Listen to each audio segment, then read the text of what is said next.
Some people talk about the Camino being a thin place, and I think that means different things for different people.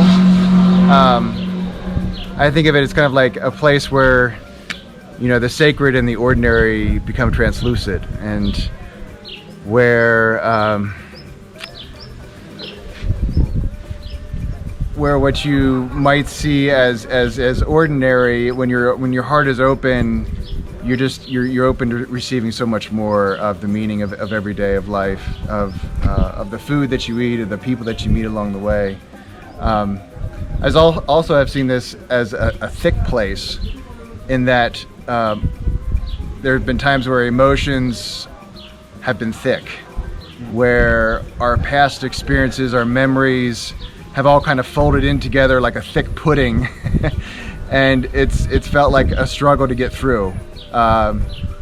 So there's that kind of thickness of trying to wrestle with your emotions and your experiences, your memories, and also the physical part of it, you know, trying to wrestle through that as well.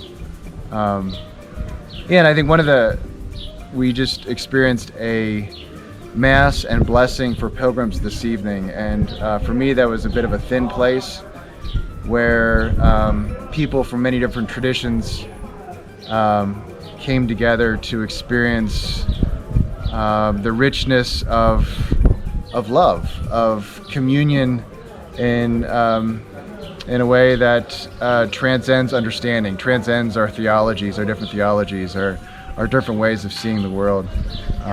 So for me, it was just a really beautiful experience of the thin nature of this way.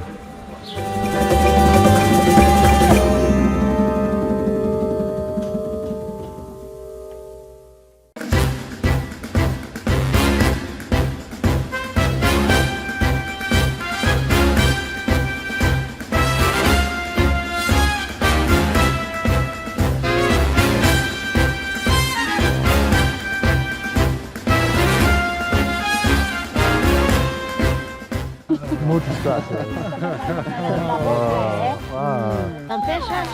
Franceses, belgas, son ingleses, son lejos. Igual lo tenemos que les dan todo el camino.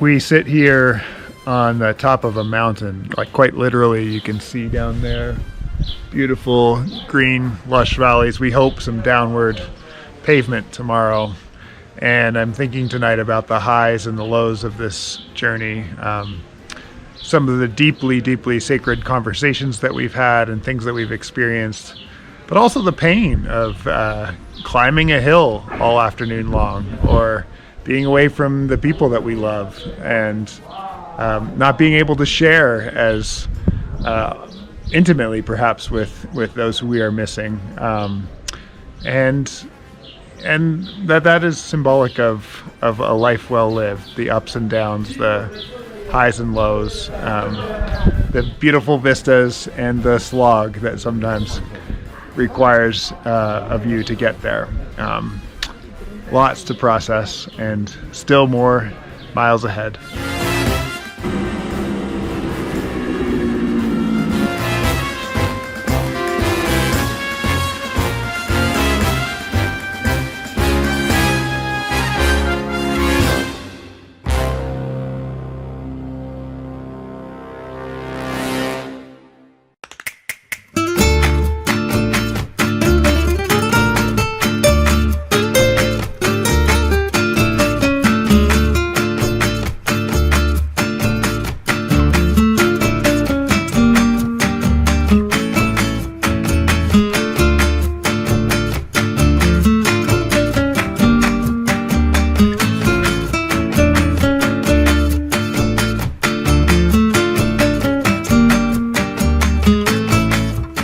I think that was the steepest climb so far.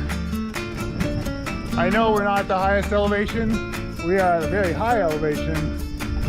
That is the most work that we put into a day, I'm pretty sure. Really curious to see what our climbing feat.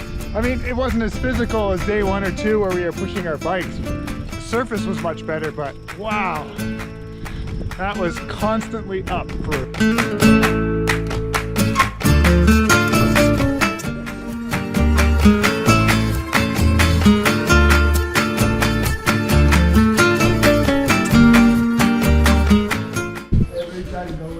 I was just thinking a bit about at the mass we just went to, the connectedness that experience helps me to feel.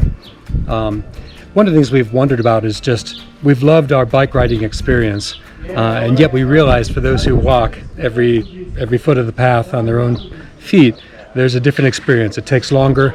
You're going to develop more relationships with people along the way. You're going to see things a little differently, and I think both experiences are great. But tonight, to be in mass together and then to have a special benediction with must have been 50, 60 people, all traveling the path, just reminded me of the deep spiritual connection that people have shared on the Camino through the centuries. I just was thinking today that Francis of Assisi walked this trail in, I think it was 1215, maybe off by a century there, but just that connectedness with a saint. And they each had us pick a little stone today that has the insignia of the Camino, the yellow directional arrow, which you see it's profuse. It helps you to keep finding direction on the trail. Anyway, I just felt a real connectedness, and the emotions are beginning to rise again as we were within 3 days of entering Santiago de Compostela, the end of the ride in the cathedral, and just what that will mean. So just a neat time to feel connectedness with all the pilgrims on the trail today and in centuries past.